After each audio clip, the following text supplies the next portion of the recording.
Government Chris Sununu says removing Trump from the ballot lets him play the victim card.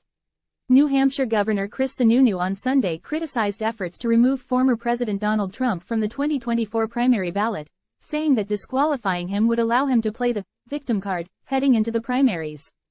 During an interview on CNN's State of the Union, host Dana Bash asked Sununu, a Republican, about his reaction to Maine Secretary of State Shenna Bellows' recent ruling that Trump is constitutionally ineligible to appear on the state's primary ballot next year over his efforts to overturn the 2020 election. Sununu, a vocal critic of Trump's since the January 6, 2021, attack on the U.S. Capitol, decried the ruling as political in nature. Look, if there was any validity about keeping Trump off a ballot, you would see 48 other states trying to do the same thing, Sununu said. Personally, I think this is very politically motivated by the Maine Secretary of State. Trump should be on the ballot. Everybody understands that. This is a politician who I think has political aspirations down the road and trying to make a little bit of a name for herself, he added. Everybody just hopes that the U.S. Supreme Court gets involved, overturns what Maine and Colorado are trying to do, make sure Trump's on the ballot in 50 states, and we move on.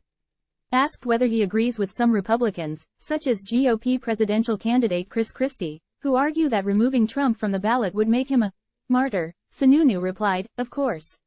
This would only boost his opportunity to play that victim card down the road as we hit the primaries, he added. It's not helpful at all, and I just don't think it's right. In a separate interview on CNN, Representative Jamie Raskin, DMD, a former member of the House January 6 committee, also weighed in on the argument that efforts to remove Trump from the ballot would make him a martyr. It may or may not. The question is, what does the Constitution say? Donald Trump can strike the pose of the martyr in any given context, he said.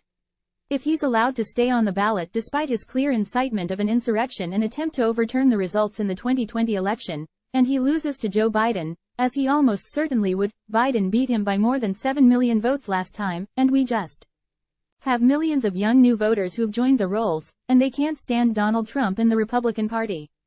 If he loses, he will feel himself a martyr there, and he will try to overturn the election result again, he added. So I don't think we can run scared from Donald Trump.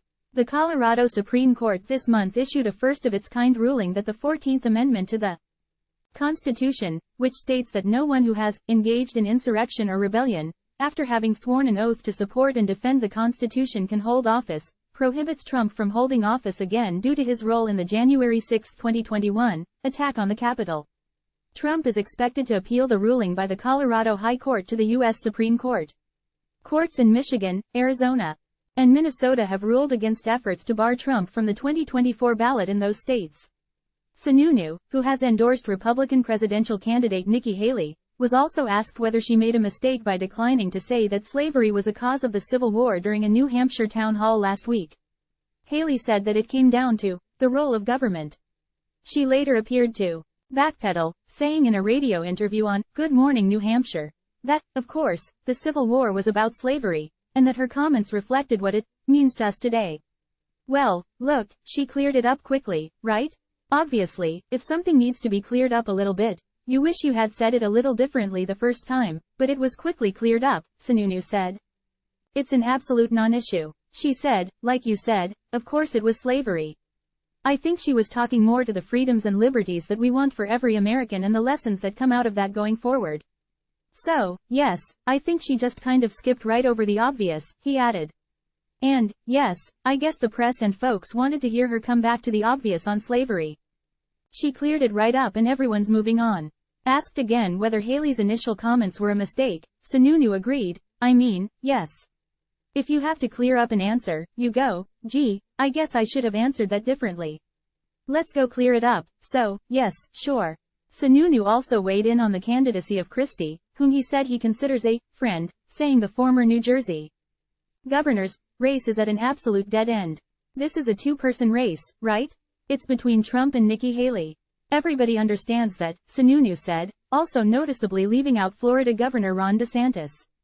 He knows his voters, who want to see Trump defeated, are all coming over to Nikki Haley. In fact, the only person that wants Chris Christie to stay in the race is Donald Trump, right? I mean, think about the irony of that. Asked whether Christie should drop out of the race before the primaries, Sununu said, there's no doubt that if Christie stays in the race, The risk is that he takes Haley's margin of the win, right? And so I think Chris is going to make a quick calculation, he said. He's obviously really upset all the pro-Trump people, right? I think he's a smart guy. He wants to have a voice in this party.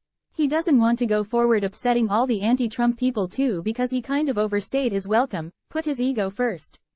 So I just think he's going to make the right decision in the end.